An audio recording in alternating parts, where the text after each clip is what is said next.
Hello and welcome to the Master Fan Art Stream. Hey everybody, how's it going? It's me, Master Fan, here with another fine stream. It's been, well, I skipped a week, let's say. Last week I had a giant family emergency where my mom did a emergency surgery on her stomach. So, I kind of had to have one of her intestines snipped because her stomach, so the stomach acid like cause internal bleeding. So, now that was that's she's recovering from that for I'd say the next few weeks. So, I've been taking care of her and making sure all of her, important tasks are dealt with, and keeping up with all the housework. I've been, just tackling that kind of stuff. So, it is what it is with that, and just doing my best to, keep at a good pace with this, I'd say.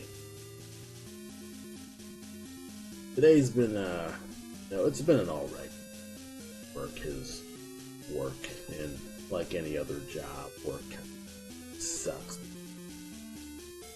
But what are you gonna do? Today I have I'm continuing on a notable commission that I've been, big full body animation, basically doing a large fighting game style sprite. Everything else is now kind of just polishing it up. And yeah, it's been pretty decent. I got a good block-in done, so now it's time to get into little bits of smoothness, plus make it, readjust the arms and stuff to make it not look completely like it's a tween. But I do what I can to kind of just rework everything, clean up the pixels. All the basic process stuff. It's pretty straightforward. Of course, got a straight head. Good, solid base for this one. And then I have a few other commissions. I'm not going to work on it today, but kind of just show off progress that I've been tackling since last stream, like 2 weeks ago.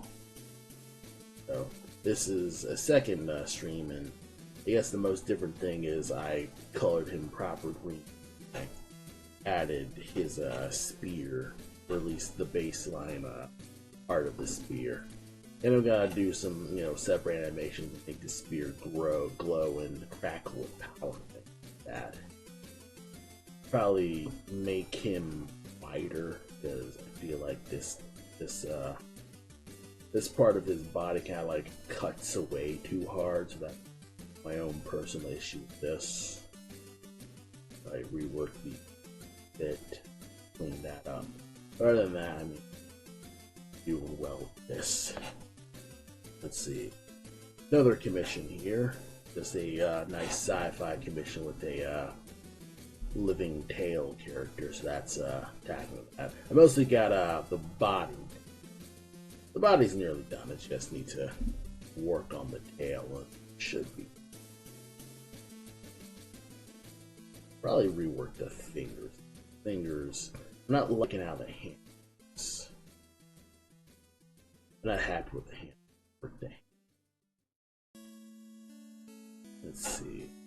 This one's a half body pose, and I'm nearly done with the polishing stuff. There's just I want to refine the hand, polish the hair, and then I'm nearly ready to have this ready to get just some basic nice idle pose. I'm nearly done with it. Okay. I'd say this could probably get done sooner than all the full body if I kind of lock in and things like that. And this one is an animation, another full body animation. where what I'm basically doing is making an imitation of that one Olympic runner's warm-up jumps tackling. I'm kind of just in the very beginning animation phase of this.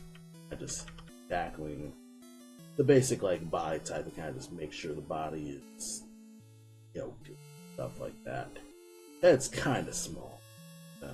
Rework the head a bit more. Get that hair work.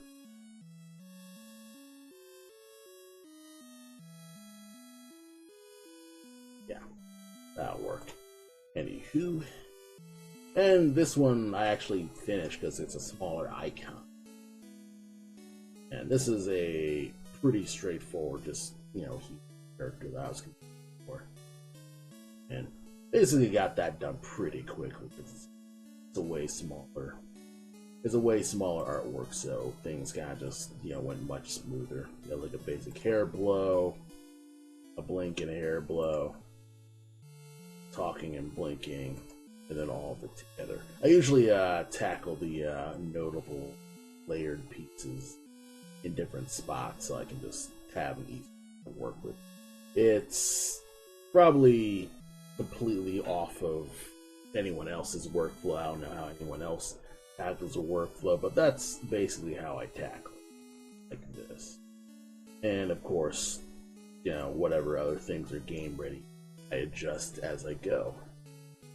And I should probably at least talk about Black Mass. Black Mass has been pretty decent. Adam's been tackling, polishing the boss behavior stuff. I'll just show a little video here. And of course, it's in color because, it'll help Adam be able to tell where it is. I do need to readjust the background stuff, so here's a short little glimpse of how the, a few videos of how I've been tackling a lot of the just how Adam's been programming the enemy animations. So far, he's able to take damage and die and things like that. So that's been pretty decent.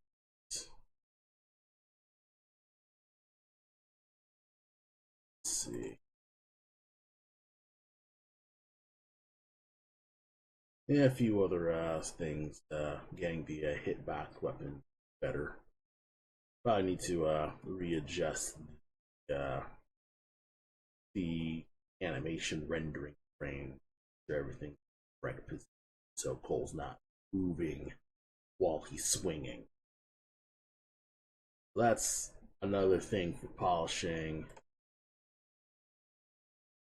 Tackle this before, and kind of just work on the search and destroy stuff that Adam's been working on. I'm working with a programmer. I'm just doing the art. Adam's doing actual making the video game work as a video game. So these are videos that he sends me for his progress with his stuff. So I look through it to kind of just see, okay, what's up with that, see how the animations are going, enemy behavior. When Cole's too close, Dad will use his tail. Then when he's far away, I think that's all of them. I just dropped that, and Black Mass is going. It's all right. It's slow. It's it's one of those things where I'm trying to not fret so much about it, but of course, me, I am a unreasonable perfectionist with this thing. I think, oh, if this isn't going, if I'm not completing this giant project in 2 weeks, I feel like a failure. So that's kind of just one of those things that I gotta get over, is being trusting of my team, or in this case, trusting of partner at, and just making sure that I do my part of the job while he does his part of the job. So I mean, I've been doing okay at that. I mean, I've been writing. Like, that's basically what I need to be at the moment, is get some writing done. And figuring that stuff out has been okay. I've been mostly like writing dialogue stuff and figuring out the character motivation like that. I think one thing that's kind of just getting me stumped is how do I figure out how to get Nad above the trees to the boss fight. Like, obviously it's he gets there, but it's like I'm figuring out his actual proper motivation overall. Like, okay, he steals Cole's treasure, then he runs away up the tree. And it's kind of like one of those things where it makes sense in terms of gameplay stuff to get you to climb up the trees, but the actual why behind the what is currently stumping. That is basically what I'm tackling as I do that in between day job and trying not to get completely frustrated by the traffic, because traffic really tests my patience most times. Traffic, the fact that the students just don't give a crap about getting to the stop, and holding up more traffic. It's a tough deal. And it's tough to not get yourself completely disillusioned because you feel like your job only exists because no one else wants to do theirs. So it can be pretty tough to not fall away into completely blank cynicism, as it's like, why try if no one else is trying? So I'm trying not to just fret so much. I mean, I've been feeling like crap for the past week, and I feel like I feel sort of punished for not doing my best when it comes to like making this art thing work. And I'm punished with going to a day job. Oh yeah, look at me, Mr. Fucking. And no, let's explore that field. So, I don't obviously am an artist and I'm like, doing the normal job, the normie mortal job, so to speak. You want to, you go into work hoping get a job in art, of course. So that's kind of one of those things where, okay, since you don't have a job in art, you kind of have to eat that disappointment for the next few, as you try to cultivate that reputation, get people to know that you're an artist for hire, yada yada yada, the fucking starving artist life, yada. And that's typical. You gotta earn your dues, so to speak. So I am not a patient person. In fact, I'm a ginormous quitter. Like, it takes a lot for me to actually stick with things, because I'm the type of person who, I've mentioned before that I'm a psychotic perfectionist. Like, if it's not absolutely perfect from the jump, why bother? They're probably like, oh, nothing's absolutely perfect, but you're all telling me the bar. Like, why be an artist and not attempt to be like, Leonardo DiCaprio, Da Vinci, doing that. Leonardo, Da Vinci and stuff like that, where it's like, there's the bar. There's all the exceptional people. Like, why don't you do that? I have, I guess, an inner Asian mom inside me, or better yet, an inner J.K. Simmons Whiplash. Have you ever seen Whiplash? I recently saw Whiplash, though I hadn't like completed it yet. But I'd say probably the most harrowing part of that movie is kind of like, that speech. It's that infamous speech where he's like, the worst thing you can tell a person is good job. It's kind of like, yeah, it's one of those unreasonably perfectionistic things to say, because obviously, he's saying that to, motivate people to actually do amazing, because it's a, prestigious music school, and he expects the best from everyone doing it. And, that's the point of that speech, of course. But it does hit me in a, it hits me in my, I guess, toxic past, where I kind of just felt like I was just an inferior artist because, you aren't getting all the views, or you aren't getting all the attention. Graduating a class who are of peers who are way, way better than you. And while it's supposed to help you grow, it kind of just made me feel like it just gave me a whole bunch of stress, where I'm not achieving for the love of art, I'm achieving to not feel bad. And obviously it's a toxic mentality to have in life, of course. And that's why I go to therapy. Shit, because, I'm trying not to constantly look towards roadblocksing myself to every problem that I have with,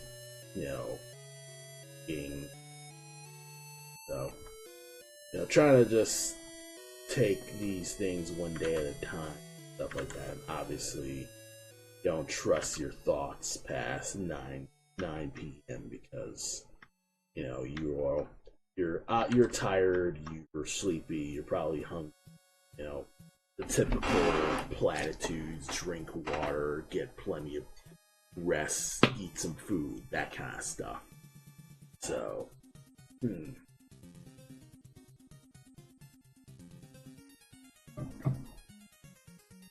So I try to take these things one day at a time and not fret so hard about making every silly,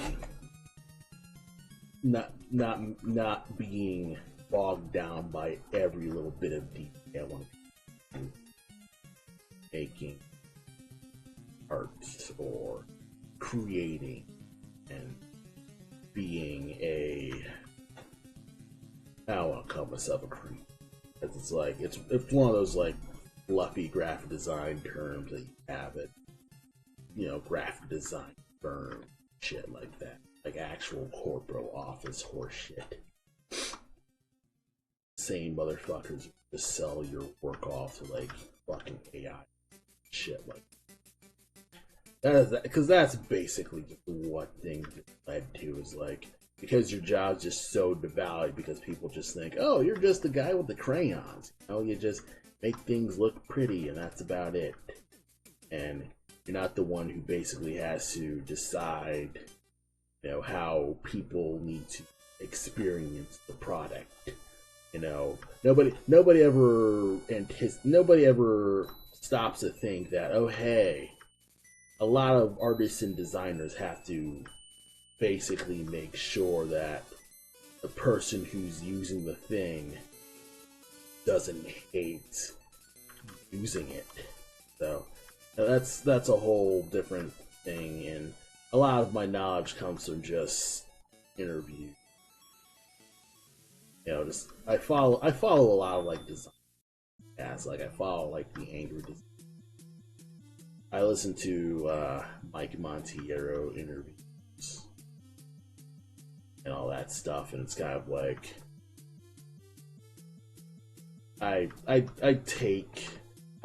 it's weird because it's like I'm indie, and I prefer being indie, of course, and I want to dismiss the mainstream thing while I desperately want to be a part of it. I think there was this one thing, I forget which YouTube video, where that's kind of explained, where it's sort of a bit of a call out to, I guess, people like me, where you want to feel like you're above the stupid crap of being a part of a famous art thing and thinking, oh, it's not for me, I don't need that, I got my own thing, while desperately craving to be a part of that, I guess, in group of art people, because that's where all the respect is. So obviously I feel called out with that, because yeah, I'm a stupid loser who desperately craves respect.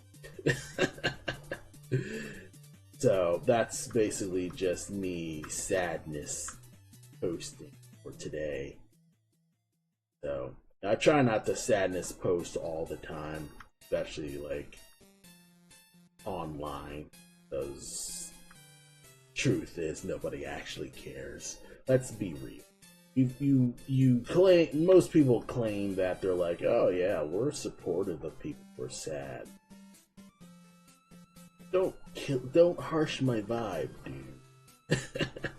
So I mean, it's cynical, but I feel like that's kind of just the reaction I see when I'm working, specifically on Twitter. This is probably like just me just angry at Twitter, but that's mostly just how it is. You know, you don't want to harsh the vibe, so positive vibes only. Yeah, but you know, that's just me just being an unreasonable psycho about it. So it is what it is with that, and I'm not gonna fret too hard about whether or not.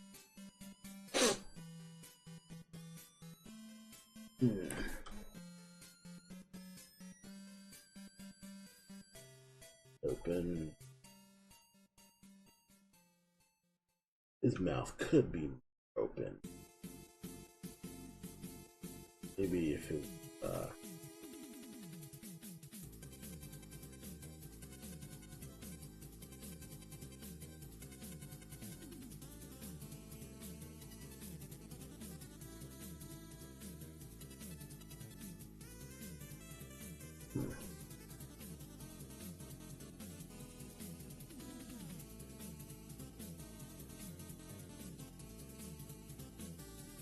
okay.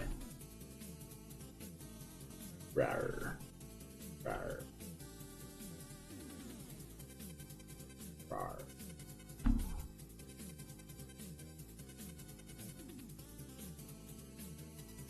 He's rowing. That's how the animation I plan to do is like, it's more of a rawr, or like a rawr, rawr, rawr, rawr, rawr. Let me see if I can get the body here.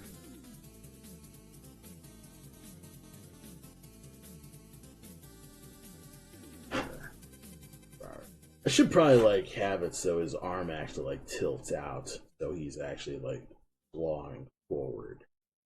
Because again, this animation is inspired by John Tolbin's animation from Darkstalkers. So John Tolbin didn't have like, you know, his offhand out, like it was more in. It's because, you know, he's more comfortable. In fact, let me see if I can't find his actual sprite. Download it. Hopefully it's still unorganized. Right. I'm not going to show you my download folder because sometimes I will download nudes and I cannot, like, you know, that they're there. Or, you know, it's IQ read all of it. Usually I will transition it to my actual reference, or quote, reference, quote, unquote. And that is there. Of course, that's also a gag. I mean, it's both a joke and a not joke. Like, they're actual legit news. Just they're more artistic news, specifically titillation. Literally like me like figuring out fashion advice, or there's cool paintings, or there's a body pose, stuff like that. But long story short, it's stuff that I do not feel confident that I could have scrolling during Twitch, so I'm kind of keeping it down. Alright, so let's just go to the characters.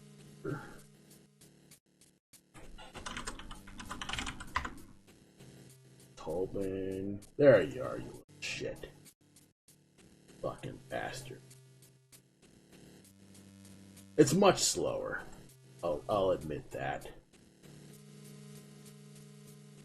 Now, this is a way slower animation.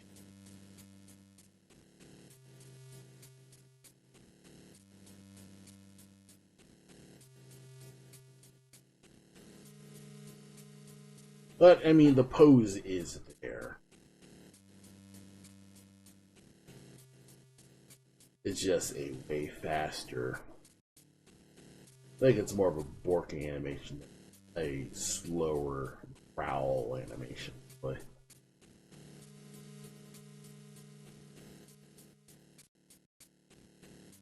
yeah, but I've kind of just been like, I'd say overall, I've kind of just been, I wouldn't say improvising it, but more just this animation's not as planned as I say that I am. So, I just tightening the head.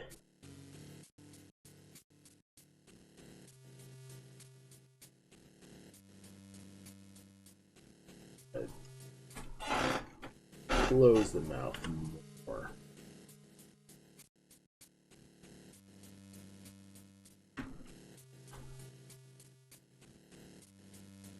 A little bit more, and probably like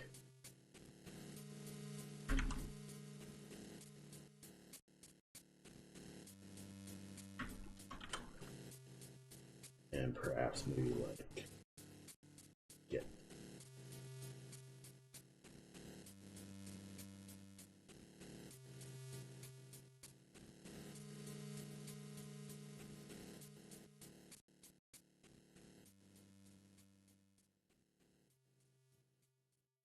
of course I have my animation preview like looking so I can see it actually in motion as I work it.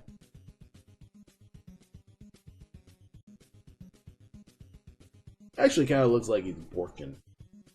That's good. I don't like that it's a bit of a closure, but I'll live with that. Let's see. Interesting how the teeth are tackled, though.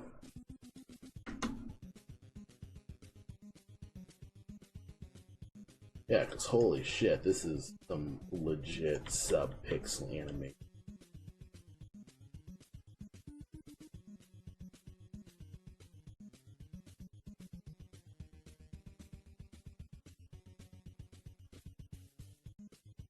Like, onto...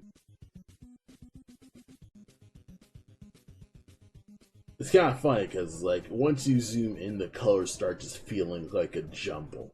But if you zoom out, it just still looks like it's legit gums and shit. And it's... I guess that pixel art magic that I feel like I'm not as attuned to as much as I think I am. Because it's possible that they did like make the larger drawing, but cleaned up the pixels just enough so you could just tell from far away that they look like gums. So, I mean, John Tolman's like just, let's see, 1, 2, 4, 5, 6, 7, 8, 9, 10, 11, 12, 13, 14, 15, plus the 16 for the transparency. So roughly 16 colors. So they make do with this immensely. Like, this is immaculate. Like, let's see. Oh, how many colors? I think this is also 16. Transparent. 1, 2, 3, 4, 5, 6, 7, 8, 9, 10, 11, 12, 13, 14, 15. Okay. I am rocking this with 15 colors. So I think I'm using more colors because this is a more proper white than the off-white gray here.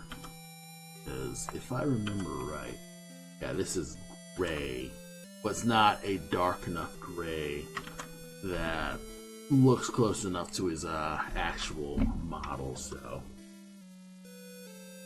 just doing what's basically more.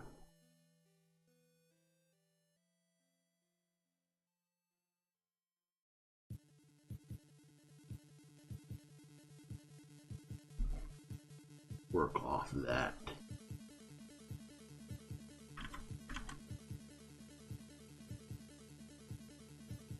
Bork. It's Borkin time.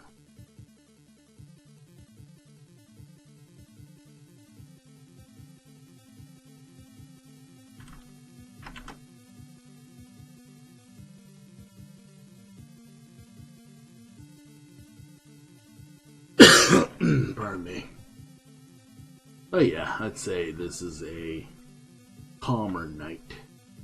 You know, all anxiousness not withholding. I just trying to just keep doing this one day at a time.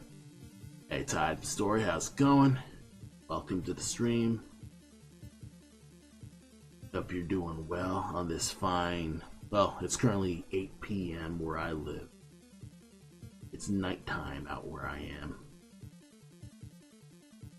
I'm kind of just tackling, polishing this animation stream. I lost track of the time that I didn't know was Wednesday. Oh yeah, Wednesday is, it's Wednesday, and it feels like a Thursday to me. Sometimes it can be a slow enough day where there's a whole lot of nothing happening, and you never kind of just are going through the motions, so to speak. Have this.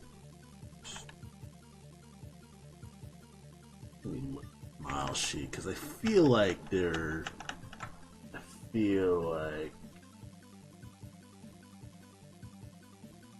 okay. I'm like thinking his eyes blend in air. And of course, I do need to polish all of it.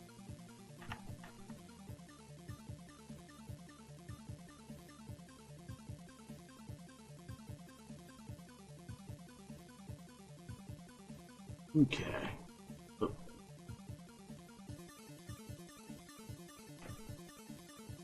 Go work with this.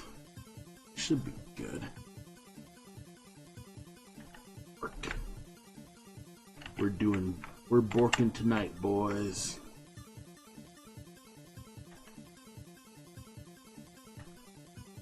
Bork. Try a tighter jaw here, and that'll be working.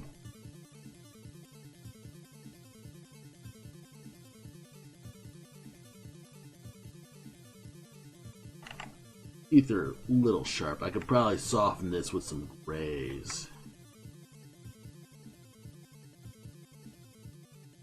Yeah, that could probably work. Is everything been better for you? Life stuff? Oh yeah. My mother recovered from her surgery. Yeah, I talked about that a little bit earlier. And yeah, I've been just things. They're trying to have her take it easy like that. So we've been, tackling some stuff. I've been doing a lot of cooking, of course. Returning to cooking. It's been a while since I actually cooked proper. So, tackling that and just taking things one day at a time.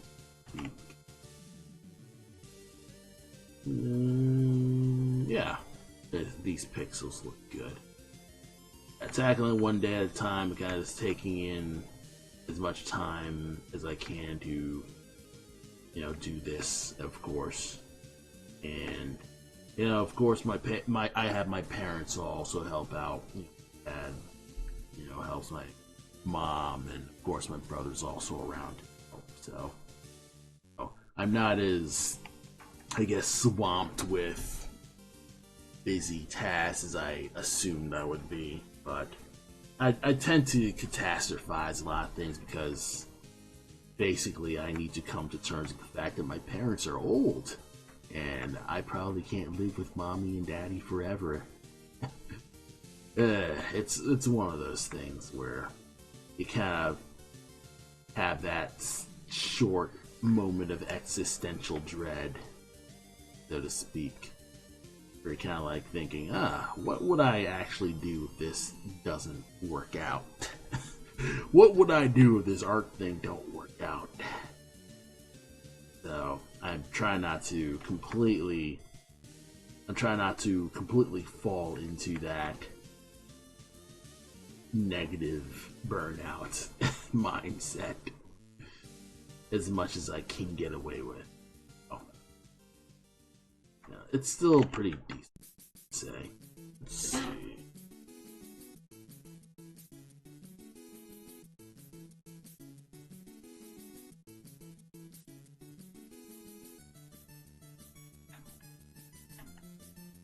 Yeah, let's make his mouth even larger.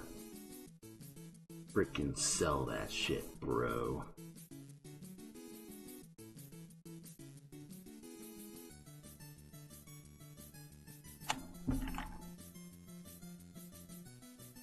Yeah, that'll look good.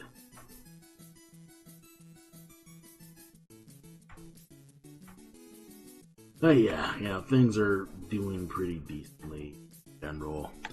Tackling each thing one day at a time. Writing stuff for Black Mass and kind of just figuring out what the actual game's, story and characters would be. And I guess basically learning how to GM in a way, because I'd say that's the closest equivalent I've been able to find when it comes to how do I make interesting game story. Oh, I don't know, how do tabletop game masters make interesting stories. And I kind of just look that up and I realized you have to factor in for the fact that your players are dumbasses. I'm kind of like, come on. Now I want to at least be more charitable. So, and of course, that's always a contingency. It's, some people are not going to be attuned to a lot of normal video game things. I remember there was this, I guess, discourse about yellow paint in Resident Evil 4 and Final Fantasy. And it's kind of like, oh wow, why is it that I have to be babied around with this yellow tape, yellow paint? And I used to be a game tester, so I'm familiar with things like compliance and all that stuff where you kind of need to make sure things flow forward and you can understand the game and stuff like that. Obviously there's more to it, like making sure things actually work. You walk into walls and make sure they're actually solid and your character can't walk through them. And you go through the menus, make sure that you can't do double menus to make things stack on top of each other and just bug out the menu, things like that. But that's actual compliance playtesting. But in terms of I think the other playtesting, which is make sure the game is understandable to the layman, I think that's called think, experience playtesting. I'd have to look that up again. But basically, you have a random group of strangers. They're fresh-faced, they've never played the game before. And you kind of just have them just play it to make sure things are understandable, that kind of thing. And, sometimes people do not understand things that seem obvious to you or, anyone else for that matter, where you can see the solution but they can't. And it can absolutely be frustrating, especially if you're watching streamers. Like, the biggest example of that, of seeing that phenomenon, is when you're watching a streamer.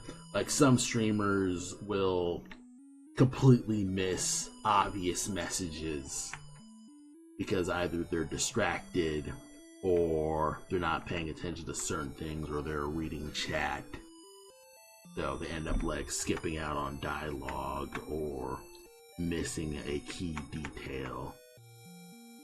And of course, that's the breaks of these things. So back to the actual point of the yellow paint discourse, where it's like, okay, you got yellow paint, but how do you kind of just mitigate that line between walking their hand, or walking and holding their hand, and just letting them rock? Because obviously games end up getting compared to Dark Souls because that's the typical thing to compare to. And Dark Souls didn't like hold your hand. Well, it sort of does through the summons and things like that, where you have its own hint system, and it lets you basically, you got the amazing chest ahead and things like that. And, it has a hint system. So it's not like they just send you to die on these, quests or Dark Souls. Would they be quests? I'm not even sure. But basically, Dark Souls is not as punishing. Like, they could easily throw you in with nothing, no problem. Like, a lot of retro games just did that because they either didn't have the space or it was just buggy crap. So, in terms of, I guess, modern day, people have it super easy. I'm not gonna be all back in my day, because I actually never played those old games. But I have played some games, but not like the NES obscure puzzlers what's something crazy, Tower of Duraga, because that's an arcade game, but it's basically powered by rumors that you hear in the playground, and basically it's built to steal your quarters and hide as much obscure bullshit as possible to, get you to constantly be playing. So most modern games are not going to have you do that, because that's horseshit. And I'm surprised that it still doesn't continue on with how, you got DLC and pay to win mechanics and shit like that. I'm surprised that they don't make you pay for tips. But then again, think about it, they technically used to do it. They used to hold hotlines, or they sold strategy guides, of course, and the strategy guides sell, and that's how they make a little extra money, as they sell the strategy guides, and they make the game. Well, they don't necessarily design the game to be hard enough to require the strategy guides, but a lot of times they'll come with strategy guides just straight out of the box, just as a little extra manual. How Zelda has the map and Dragon Quest has a getting started guide when it comes to, the early days of RPG stuff, because Wizardry wasn't really on the NES. I mean, there were some ports, but it wasn't like Wizardry PC gaming Wizardry. It was full out. It was a much simpler. There were CRPGs, and then there were the JRPG consoles and stuff like that. So, obviously the Japanese RPGs, they're built for the console first, because their PC market comparatively is much more niche than, in the States, where, you could play Ultima and Wizardry, and there was another one. There was another one of those games where it's like you had Ultima, you had Wizardry. King's Quest. That was more of a point and click. I think of a like an old school ass computer RPG. I'm talking like before Elder Scrolls Arena. I think those were the two. It's just Ultima and Wizard were just those just notable old RPGs. I just remember that I commissioned music for Leaf. Ah, what kind of music? It's kind of like his theme music, things like that. Something you hear Uematsu compose in order to get you to know the character and all that stuff. So it'd be pretty insane if you managed to get Uematsu to commission you a piece. Like, that guy has his own prog rock band already. Yeah, totally. Why not? I like catching people's music when I can. I listen to Bandcamp more than Spotify. I just do not like Spotify at all. And I just get the free version of Spotify because I don't want to. This is probably like crazy mean of me, but it's like I don't want to pay for Spotify. Like, I pay for Bandcamp. I actually own the music when I buy files and stuff. Like, I can get a FLAC file, I can get an MP3 file, plus I can get unlimited streams on their Bandcamp. So, it's no problem with that. But in terms of, I guess, streaming and things like that, I just don't like Spotify with that kind of stuff. I feel, this is probably a common criticism of Spotify, but because I don't own the music and I can't like play it on more playlists than their free allotted stuff. Plus, they'll like use algorithms to pick music that you may or may not into, but it's like half of the joy of listening to music is that discovery process, where one thing that I really like about Bandcamp is I can separate my genre searches by region. So I like listening to brass bands. So I type in brass, like the actual like trumpet instruments, and I will get like a whole host of brass music. So then I can sort it by either new or hottest or top rated and things like that. And we'll find, okay, who makes some really good brass music. And you can also sort it by region. So I think what I did with sorting it by region is I just sorted it to whatever's interesting, and I happened upon this Australian band. And it was like this Australian like sort of Cajun. It wasn't like actually it kind of was sort of Cajun. It's like So I should probably explain what they're named, but they're called what's it, horns of Leroy and things like that. And basically, they sound like typical Louisiana type brass with that full out swamp and Cajun sound. And yeah, they're it's really nice. I like the brass stuff, and it makes me happy to listen to it.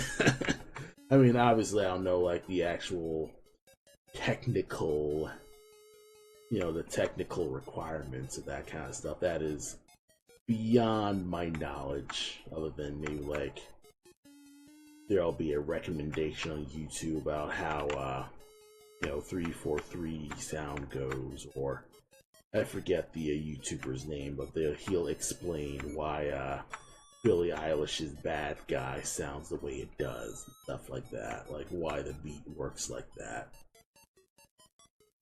So, that's I can learn that. Like I like learning about that kind of stuff, but in general, I know a whole lot of fuck all about music.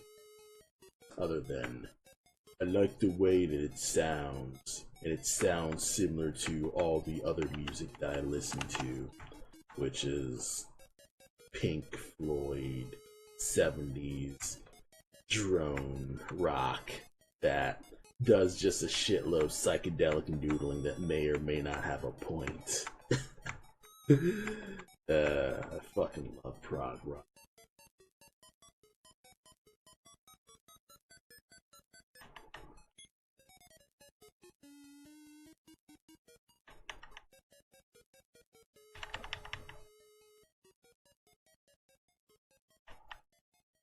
Or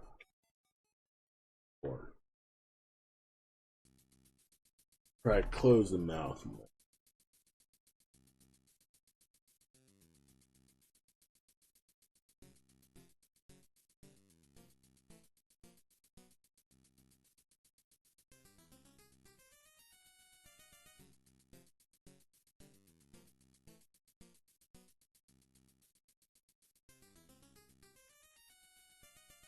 Alright.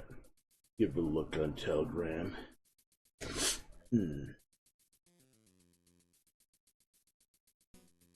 What?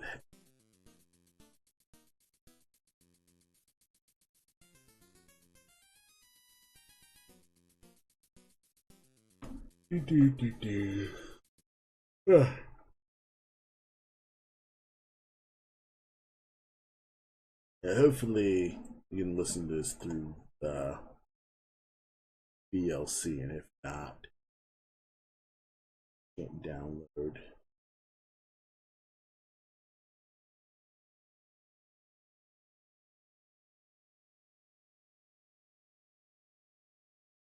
Dang, it ain't playing. It ain't playing on stream. No, but it sounds a lot like Rivals of Aether.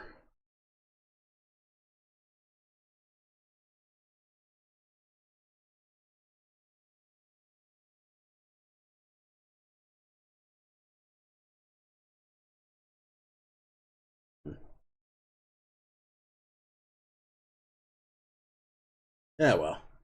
But yeah, it sounds like yeah, have you ever played the game Rivals of Aether? It's a arena fighter, so like platform fight, like similar to Super Smash Brothers, and it sounds very similar to that. Yeah.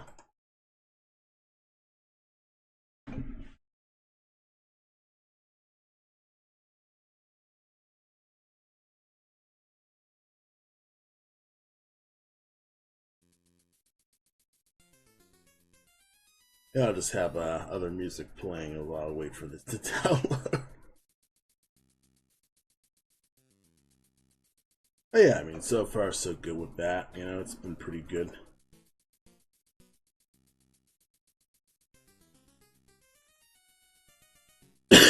Pardon me.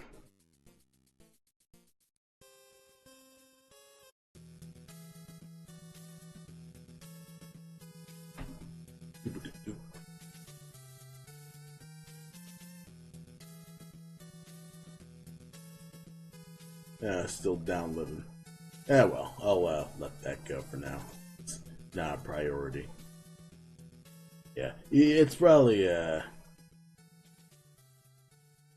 it's kind of just one of those things where my fucking tech setup's not 100%.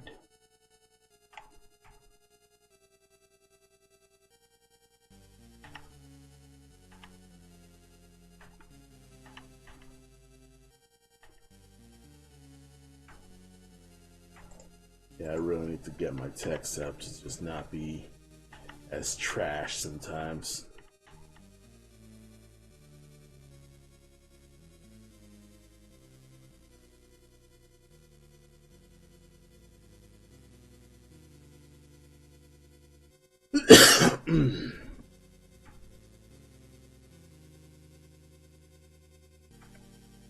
Alright, did you download yet? There you are.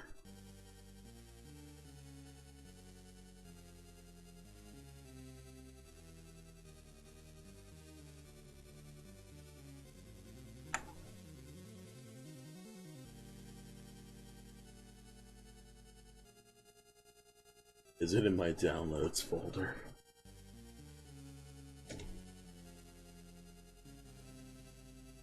Ah, it is.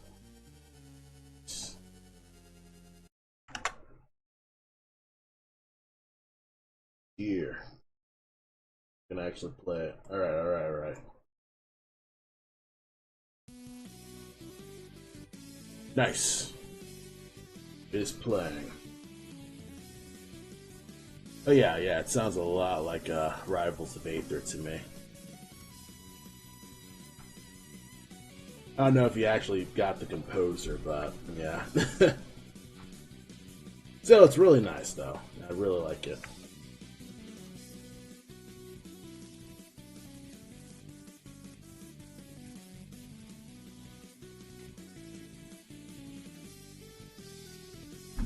And like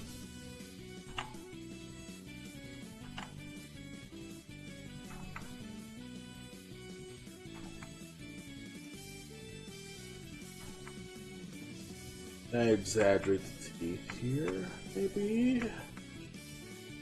Oh yeah, he totally crushed it.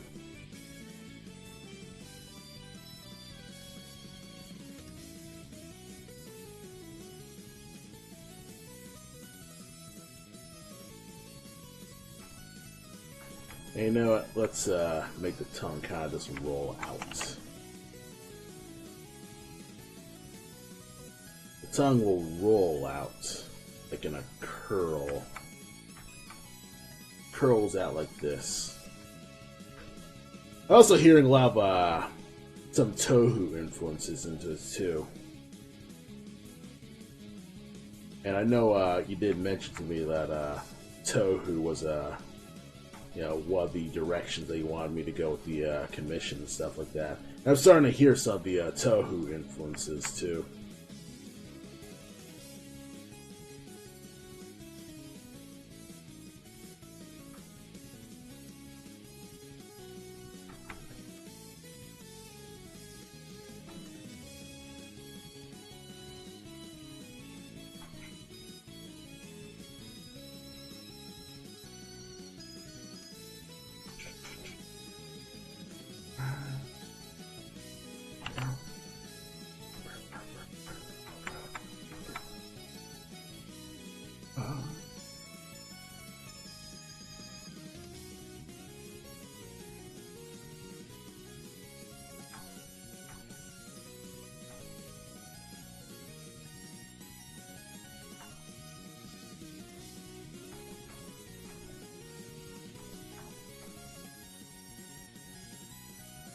Rework the tongue.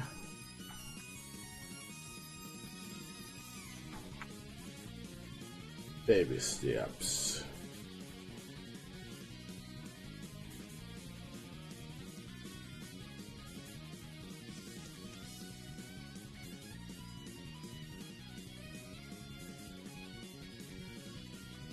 I'd probably make a second thing.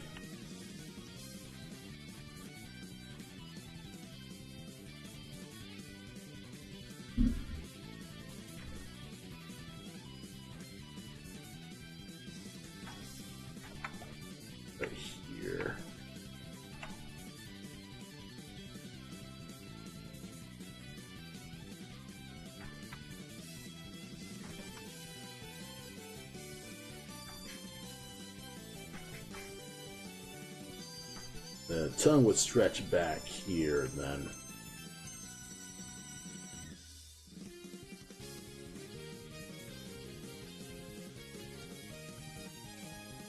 May like it goes up to here.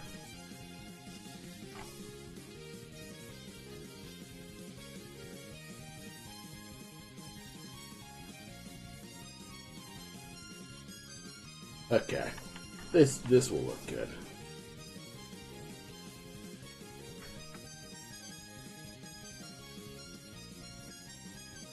Sort of a work.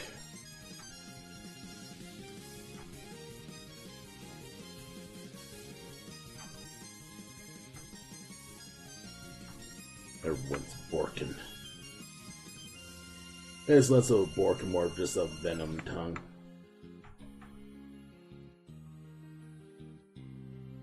Now this is getting real proggy here, really.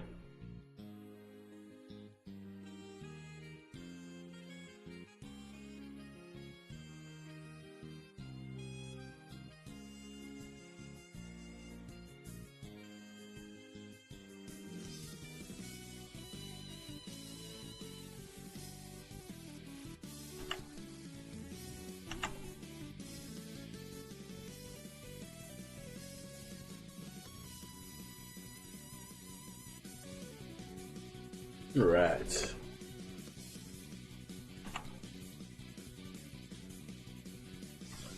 I probably asked you this before, but you interested in making your own game at all?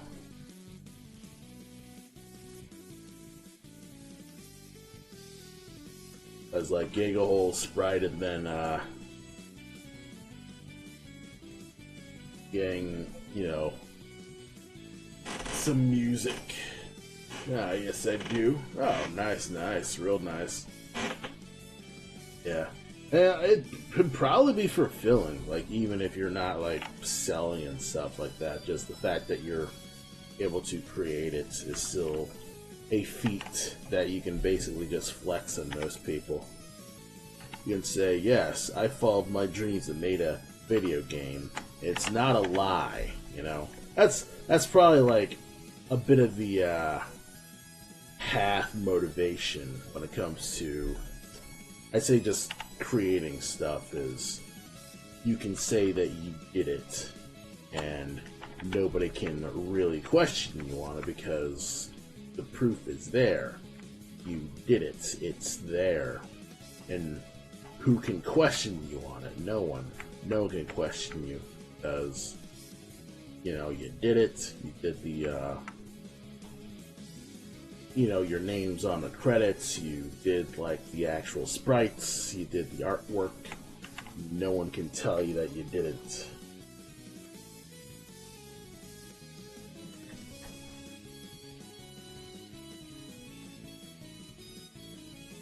Yeah, let's, this polish enough? Let's unlink you. And just make you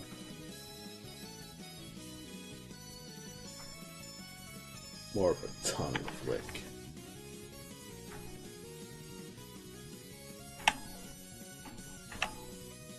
Yeah, but first I want to make my art better. Yeah, that's probably typical. But I can say, and this is mostly like me kind of like being Johnny Motivation guy here, but you probably don't need to have good art to make a good game. I mean, obviously, you know, having a good aesthetic is important, of course, but you might be just letting your perfectionism stop you more than, I guess, your actual art skill, if that makes any sense.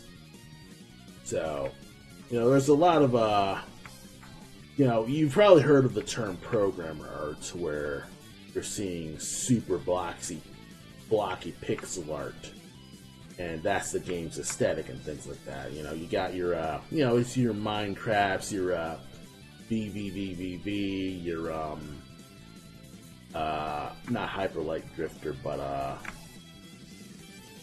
8-bit Trip, or whatever that game's called, Bit Trip something.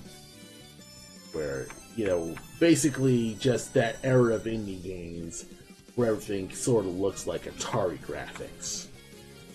And a lot of that is, obviously retro nostalgia, but even more of that is mostly just programmers don't have an artist, they can't freaking draw, and they're just letting it rock because the gameplay is so solid.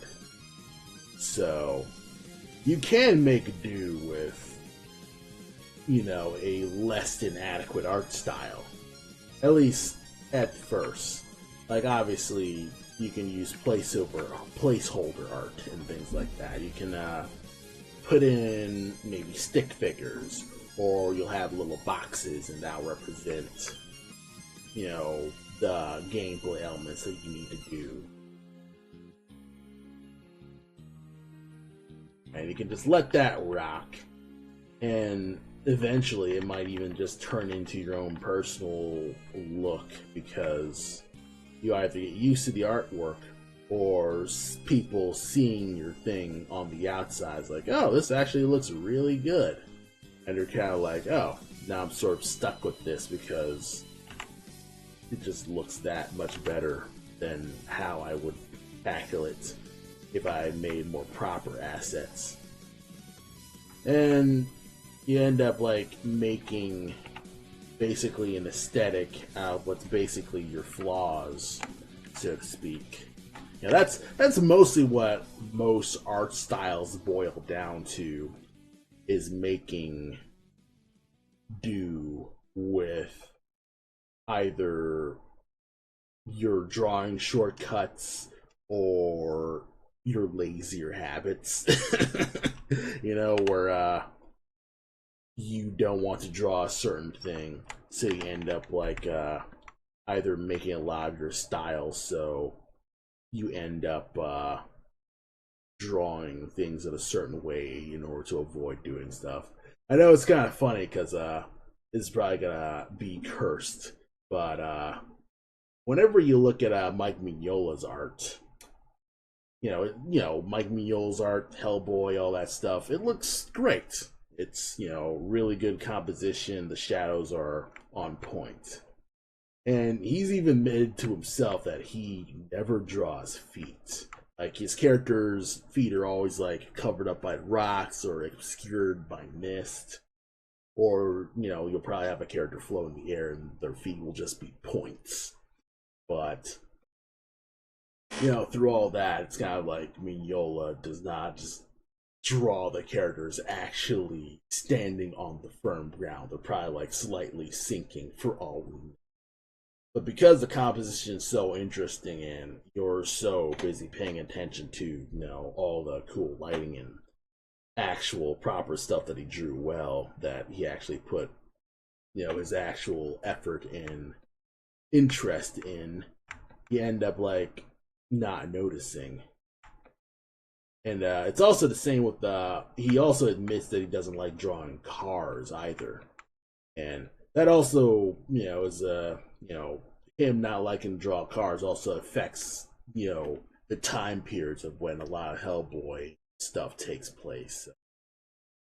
He'll either like just be getting off at a plane, or he'll like be like exiting a door and stuff like that, or he'll just start the story and he's already where he needs to be.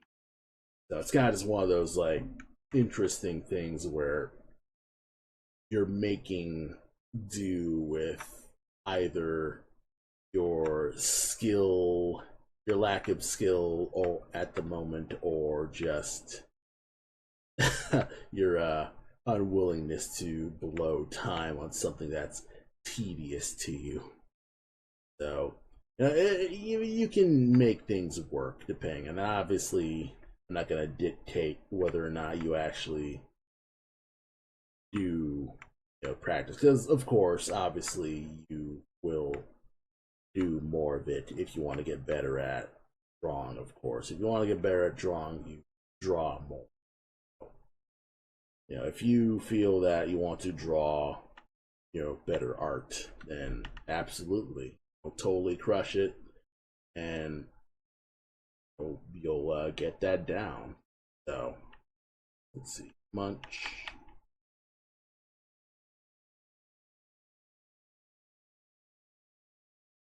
Okay.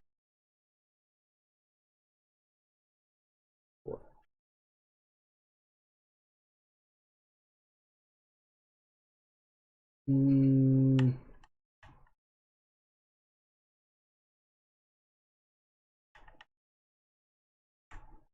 I need to steal.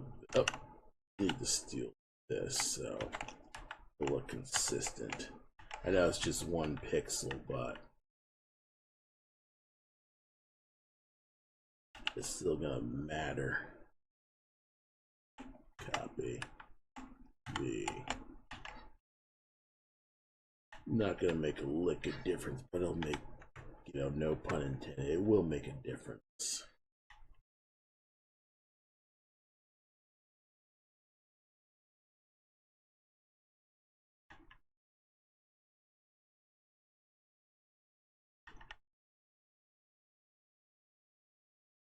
And of course, I'll work the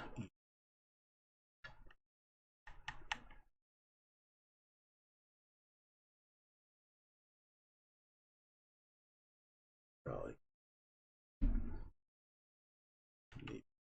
No, no. I probably would rework the gear. How does it look body wise? Actually, I need to check that. Perhaps, of course, I'm missing the fucking.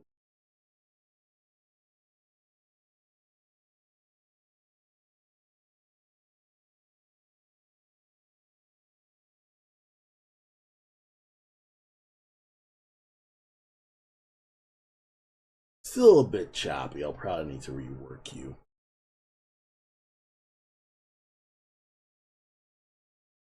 Okay. Probably need to put a few more in between with the tongue. Maybe like push the back just a bit.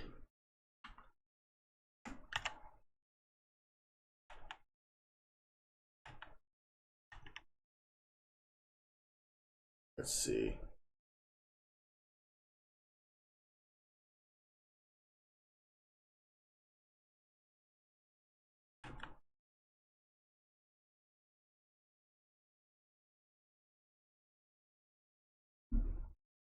Yeah, unlink. Maybe.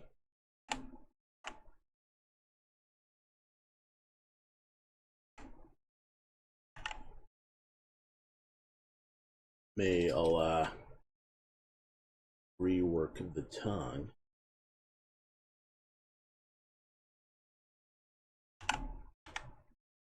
Much further.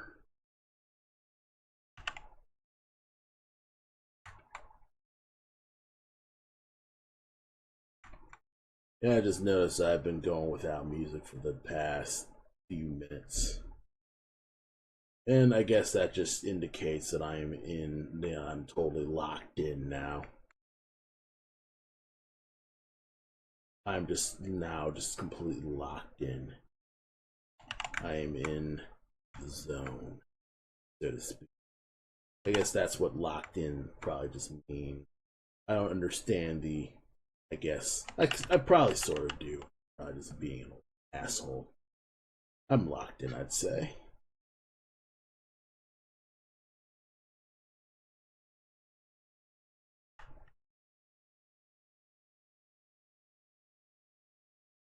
I probably close this mouth more.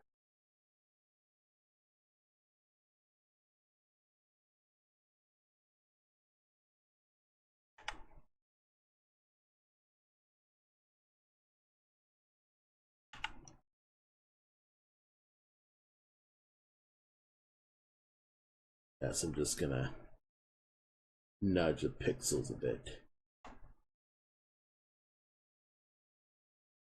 Oh, I finally did the Twitch verification thing. Oh yeah, yeah. I kind of just have it so you kind of have to be verified on Twitch to actually comment. But yes, welcome. Welcome to the Master Fran art stream. Yeah, I kind of just, that is kind of what it is. It's better for that anyway, because of course, Twitch is what it is. Plus, there's been a lot of like spam and shit. And I really don't want moderation. It is what it is with that. So yeah, I'm currently working on a this commission animation where he's basically flicking. I could probably animate the ears, and yeah, so far so good.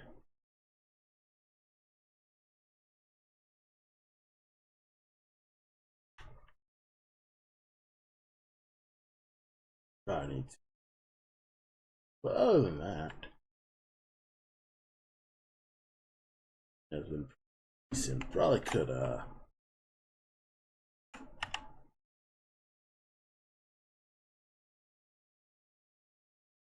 probably make it in between for the body.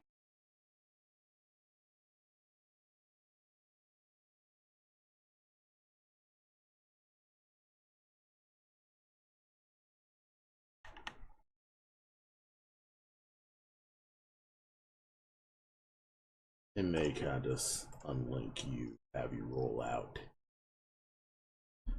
back to shit, and that should be working.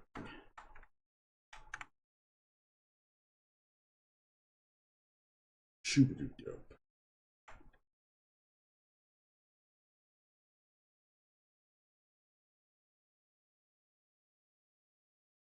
Alright. Let's just see how it looks aesthetically.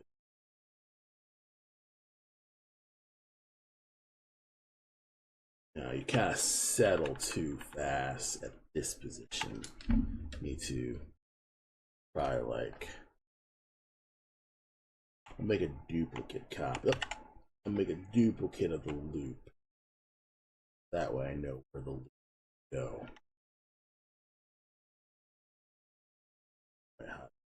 Here. Alright.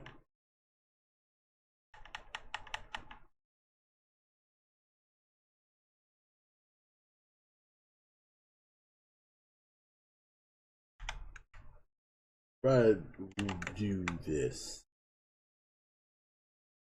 Make it a slow rollout. Let's see.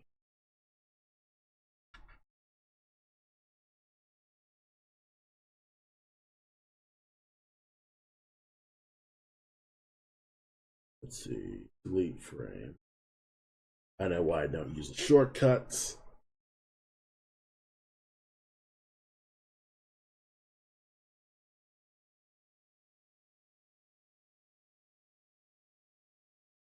Alright, so far so good. You're looking good. Head's looking good. Things are looking smoother. I can rework the ears at another time. I can control save you then. Save as... Yeah, we'll work with 9. That's as far out, I'd say. Control 9. Boom. Take a swig of water. Return on the music. It's currently 9 p.m. You know what?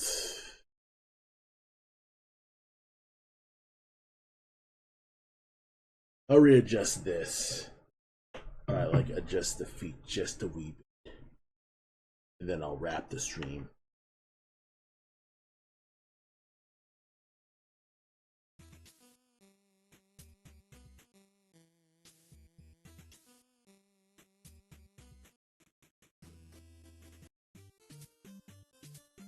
Yeah.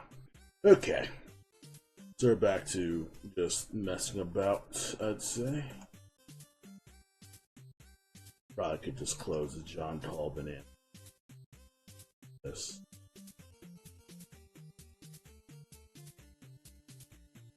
The entirety of the full screen here.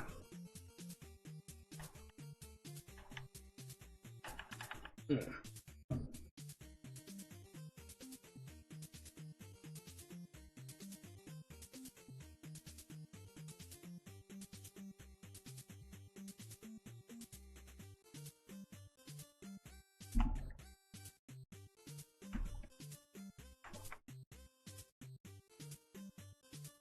Right.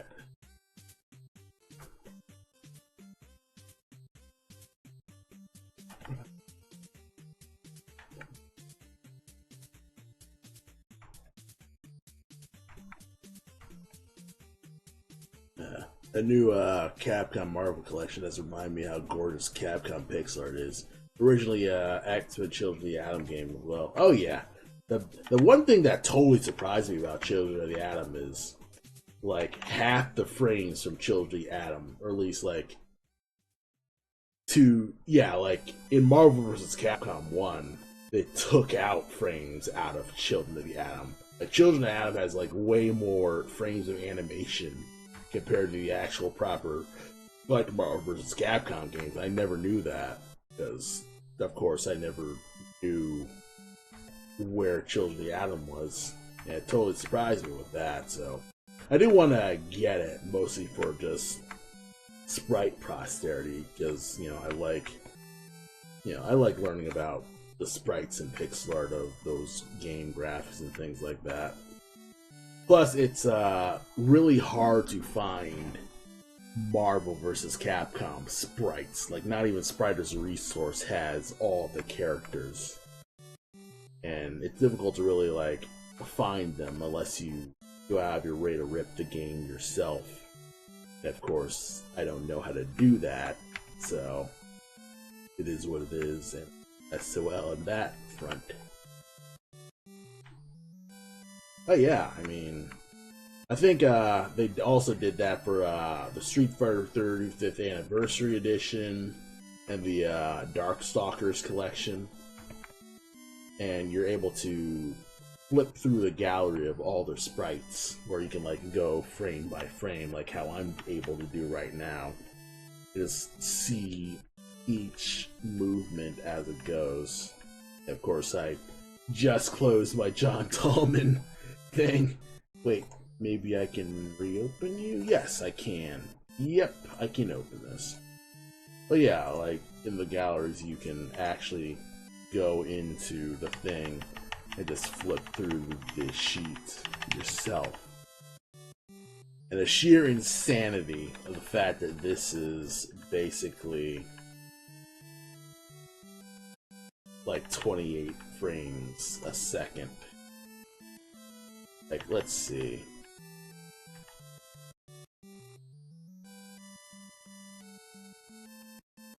So the teeth are 1, but the body's on 2s.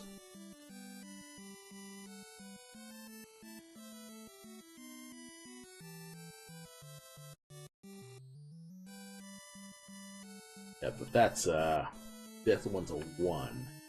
Tails also on 1. But yeah, head and mane's on 1.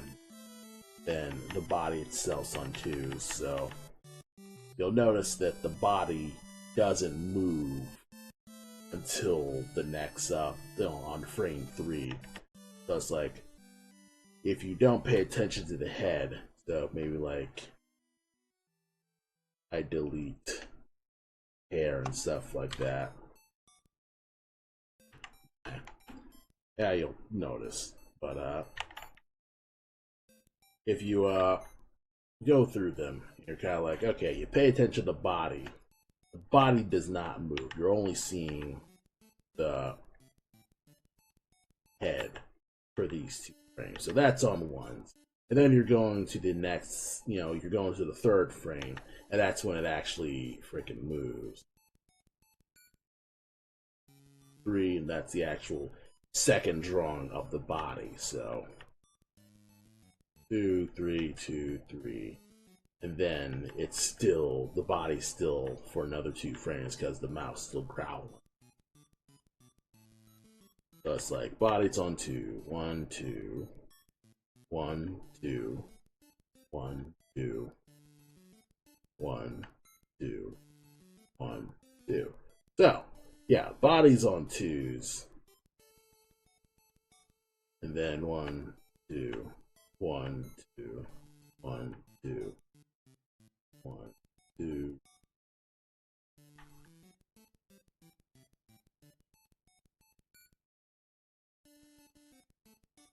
Yeah, it's one of those things where it's got a lot of layers and stuff like that. And Capcom sprites are incredible. I wish SNK did stuff like this, but I actually don't know a lot of the SNK collections. Like, I don't know if they're doing. I don't know if they do like a KOF like collection of their old games, things like that. I remember I got the Metal Slug collection on the Wii, but it just had the concept art. It didn't have the sprites really, like how how the Capcom collections were. So I don't know if they made a new Metal Slug collection because I think that Wii collection only went up to Metal Slug 6. I think there's been two more Metal Slugs because I think they're up to Metal Slug 8 if I remember right. Let's see, Metal Slug. Because I know there's like a Metal Slug strategy game right now. I think that's the most recent thing. Let's see. That gorgeous SNK game I played while I was young was Real Battle Fatal Fury 2. Oh yeah, Fatal Fury 2 looked great. Let's see. Obviously, King of Fighters 98 just looks aesthetic. And also, KOF 14 is interesting because it's rotoscoped over 3D models, so it feels less like hand-drawn pixel sprites overall. Even though it's still sprite, but I feel it's not as great. Okay, so there's a Metal Slug. The latest Metal Slug game is on DS, which I guess I completely missed out on that because I hadn't even heard of this new Metal Slug game. First game released without an arcade version. That would make sense. So yeah, there haven't been other Metal Slug games beyond 7. And then I guess the most recent one is Metal Slug Tactics.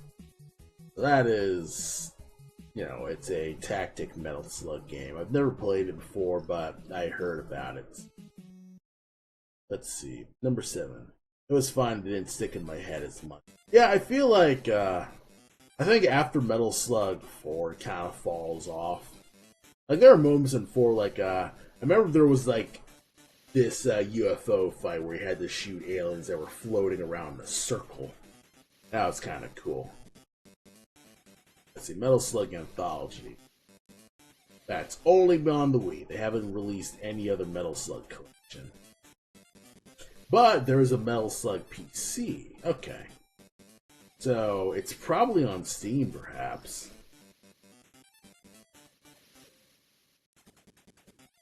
Let's see. Other than that, no more Metal Slugs Tactics so far. And of course, you got like so many of the other Neo Geo games. Let's see. Okay, so there's a Neo Geo Pockets collection that came out November 2022. Okay.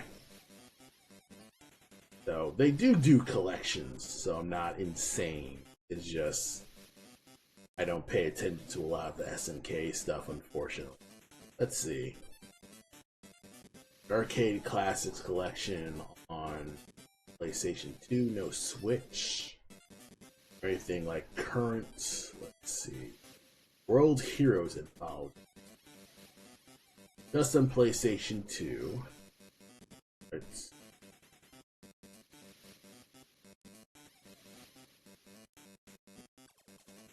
Okay. The Arcade Archive stuff's on Switch, but those are just plain arcade ports. Oh, okay. Alright. Volume 2, SNK vs. Capcom.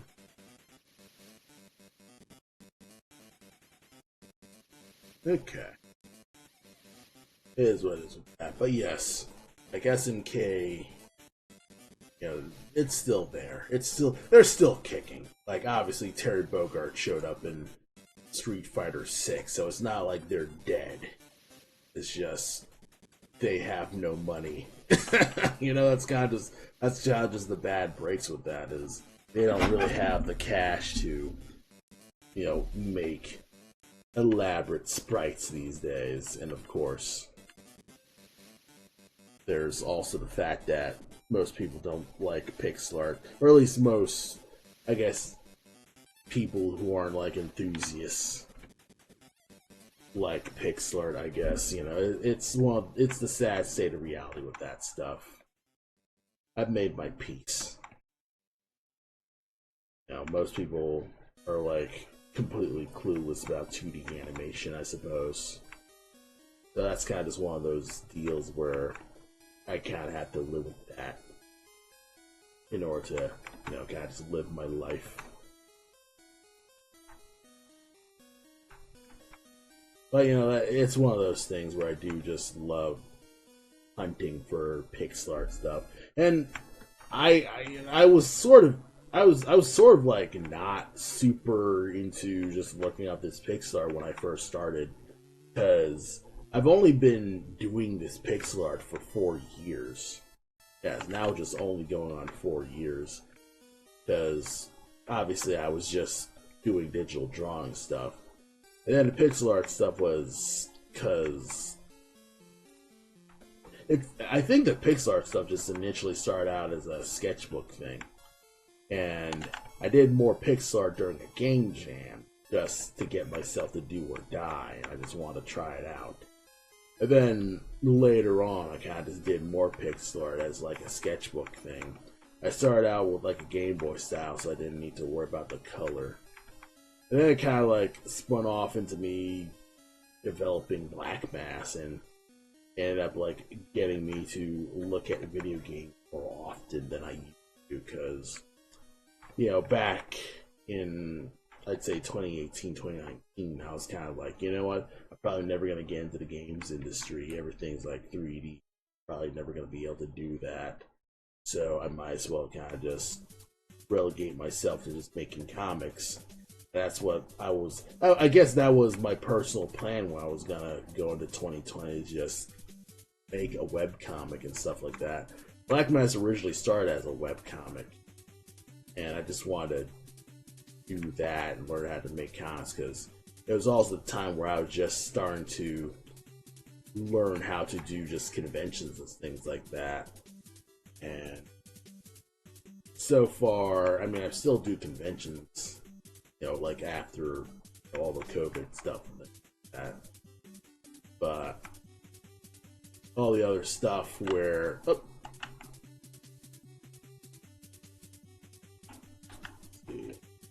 there we are. I think I've worked it. Hopefully I didn't completely change his color. What was I saying about pixel art? Oh yeah. So yeah, it was kind of like I liked pixel art, but well, actually no. I wasn't like super into pixel art before I started pixel art, and I wasn't super into retro games until I started doing pixel art, and I was like, okay, let's just look up, you know, games and see how they were made, because, you know, I had friends who were into pixel art and stuff like that, but I kind of was like, yeah, that's all right, that's all cool, probably never do that. And then lo and behold, later I'm like doing a lot of pixel art, and it's surprisingly easier to get into than I expected, because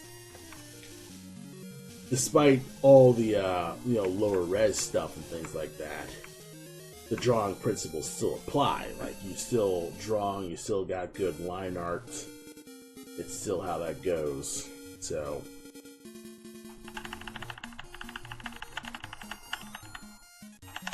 oh yeah, this reminds me that Zelda Echoes of Wisdom is out. I might play it. I might rent it at the library. But,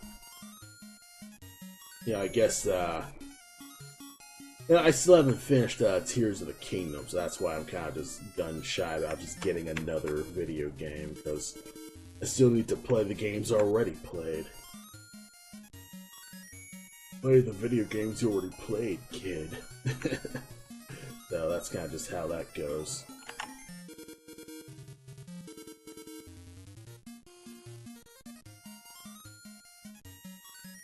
Let's see.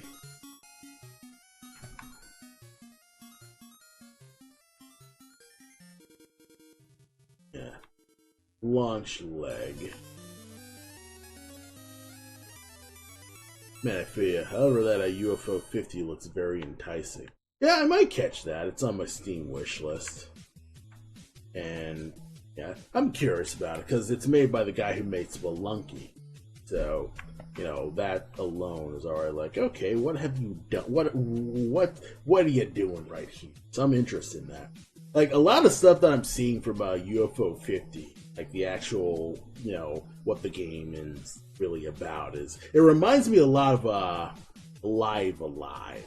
So if you haven't seen that collection, that's on the Switch and the PC right now, but basically you're playing what's essentially 8 different RPGs, and they're at different points in like time and history and stuff like that. So, you know, you're playing those games and they have completely different like gameplay styles and stuff like that. So that's kind of like one of those things that I see from UFO 50, and I'm kind of like, that's interesting. It's saying that got announced originally in 2017. It was going to release in 2018. Oh. Oh. I guess he got delayed because... Well, actually, no. If it was, like, releasing in 2018, he probably got massively delayed. And then, you know, probably the plague hit and then got delayed further. Because that can happen. Like, you will either, you know, have complications and things like that. And I know that happened to Black Mass, where back in 2020, Adam was changing computers, my programmer. And when it was changing computers, he basically lost access to the starting, I guess, year files of Black Mass, and couldn't really get it back. And so we kind of needed to just start from... Well, we didn't start from scratch, because this time he just went and got a Corgi engine. Just, you know, have a basic platformer thing working. And we kind of just worked off of that. I don't know why I say we. I'm not the one programming the damn thing. But it is what it is. Like, basically, game development started back in 2020. So, that's probably a year. Well, I wouldn't say down the toilet, because obviously a lot of things were reworked and things. Yeah, I was thinking it was because making 50 gay took way longer than expected. That's what the dev said. COVID, Spelunky 2 though.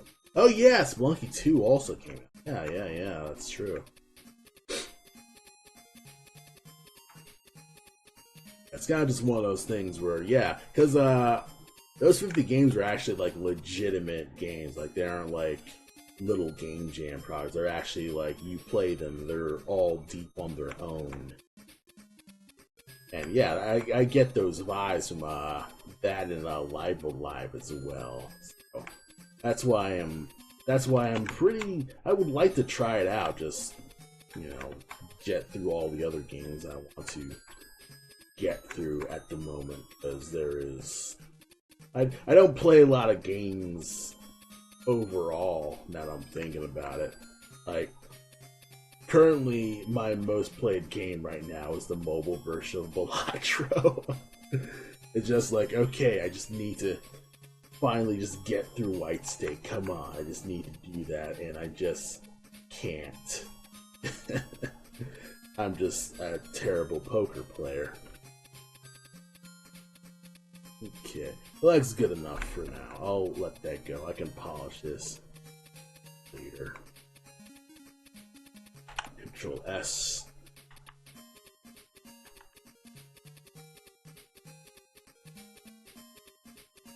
And right. Round out the shoulder right here.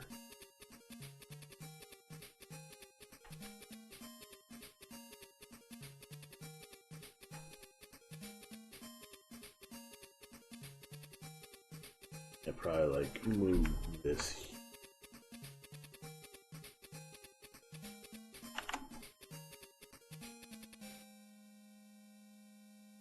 There we go. Oh. No. There we are. Spelunky. Yeah, it's kind of funny. I still need to get through any Spelunky game. I own Spelunky 1, and I haven't like actually dived that original Spelunky 1. And that 2 is kind of like maybe I should just skip Spelunky 1, just play 2, because it looks very much similar. Okay, maybe I could just skip Spelunky 1 and just play Spelunky 2. It's kind of just one of those things where it's like, oh, do you play Tears of the Kingdom first, or do you play Breath of the Wild? Because Tears of the Kingdom and Breath of the Wild, while they're so similar, they feel like two different beasts. Because obviously one is, you know, the first one of the, you know, the, I guess, Neo Zeldas, where, you know, you got the open world and stuff like that. But I feel like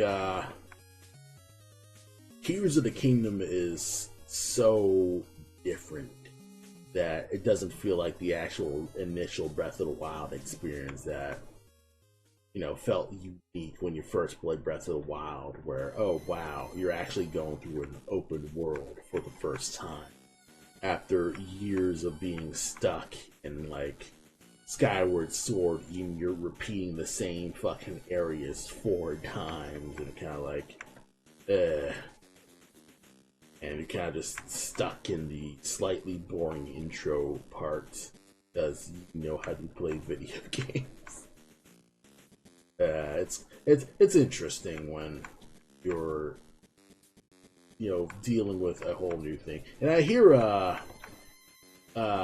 what's it? Zelda game, like the actual Zelda herself game, Echoes of Wisdom.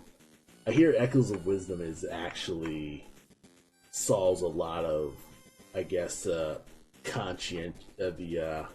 guess the controversial aspects of Tears of the Kingdom, like the weapon degradation. It's kind of like, I was fine with the weapon degradation. Like, I'm creative enough to switch my fucking weapon. Like, weapons fall like candy in that game. I've never ever been hurting for weapons in Breath of the Wild or Tears of the Kingdom.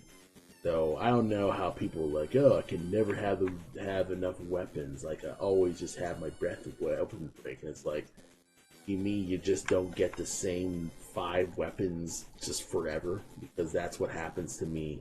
Same with Metroid Dread. People are so... Whenever I see people playing Metroid Dread, they're so stingy with their missiles. I'm like, dude, use your missiles all the time. The missiles drop like candy in Metroid Dread.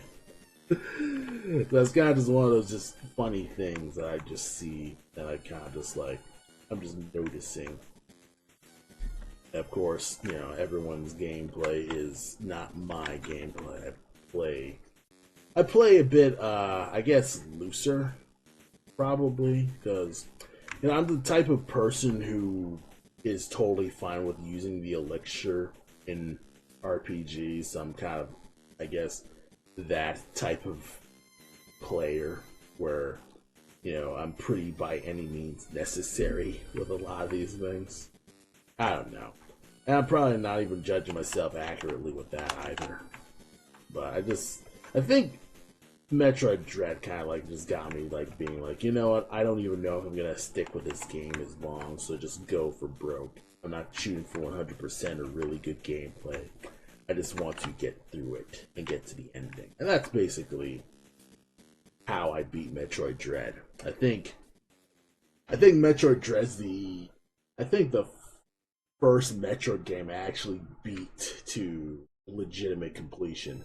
Well, actually, no, because I'm still missing like 4 super missiles that actually require really good shine spark techniques, and I'm like, But I think Zero Mission is also the other one that I nearly 100%ed. But other than that, I rarely 100% games, really. I think I've 100% Twilight Princess once. For some reason that I cannot explain to you, I've 100%ed Star Fox Command. I think it's mainly because Nintendo Power had a strategy guide to help you get all the endings. So I was like, you know what? I don't have many other DS games. I have Star Fox Command and Tetris DS. Tetris DS. So I'm just gonna play that because those are the only games I had. I had to get through that absolute slog of a story. I love Star Fox Command. I love reading fan fiction. I think I would probably be a better person if I'd never played Star Fox Command. I think it's one of those like future vision things where it's like that butterfly effect where because one thing changed, your life went in a completely different direction. And I think that's with Star Fox Command. I feel like if I didn't play Star Fox Command, I probably would be a better human being.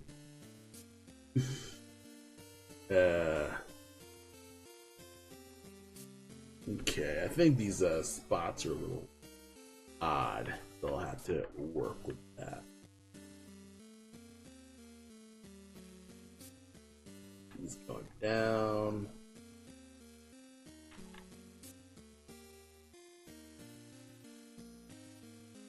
Okay. I'm getting tired, which means I do need to wrap this. 9:30. All right.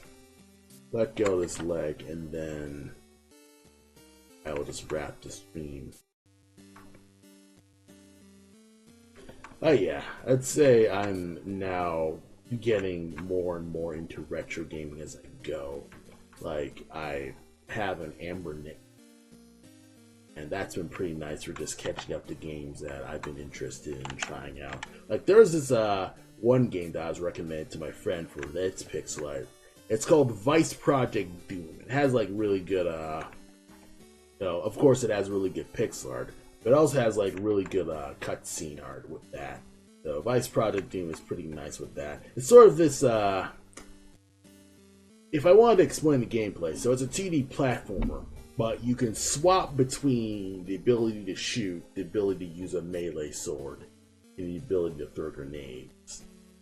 And, it's sort of that interesting live inventory thing where you're pressing select and you're getting through, the little obstacles, and each of them have a specific ammo count with that. So Vice Project Doom is, it's one of those games that I could say, it's probably an obscure gem, I'd say. I don't know how obscure really, but I've never heard of that game. So, Vice Project Doom. Another amazing looking NES game is Batman. Oh, okay. Yeah. I think I was also recommended that too, just Batman Returns, which surprised me because it's like, oh, it's a Batman game, it's a licensed game. How good could it really be? And it can be good. Like I think that's the same. I think Sunsoft made that game, right? I think Sunsoft made both Batman Begins and the original Batman, like based on the Burton movie. And it had really good music, so That's really good with that. Oh, Faxanadu. Okay. Yeah, it's funny because that's also on my to play list is Faxanadu. Faxanadu and Crystallis are the two that I've been seeing a lot in terms of like NES games to try out. So probably like try those games out. And that was Konami. Sunsoft made the first NES. Another called Return the Joker. Okay. Alright, so that's probably what I'm thinking of. Okay. Spots are appearing out of nowhere. The leg at least is moving smooth.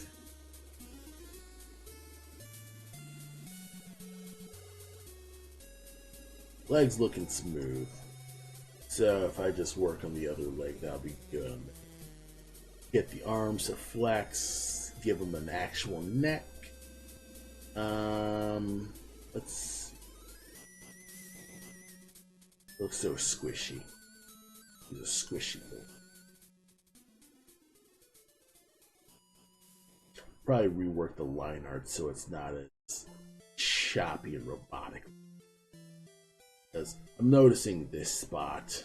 You know, you're seeing this, that, so I'll probably like work that in.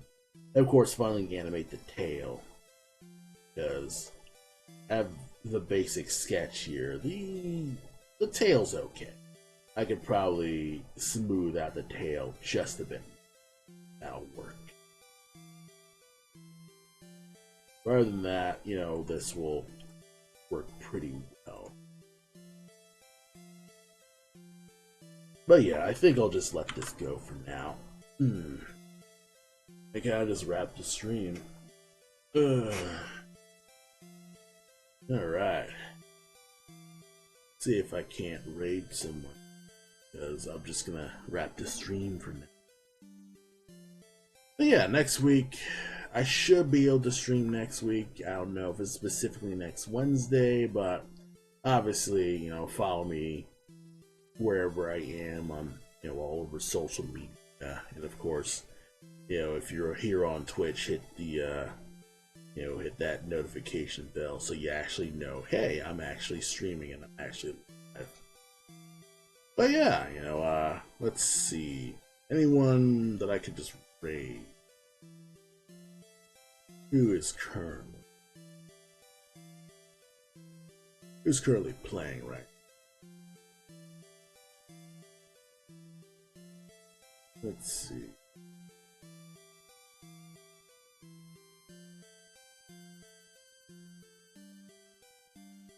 I guess no one's really playing that well.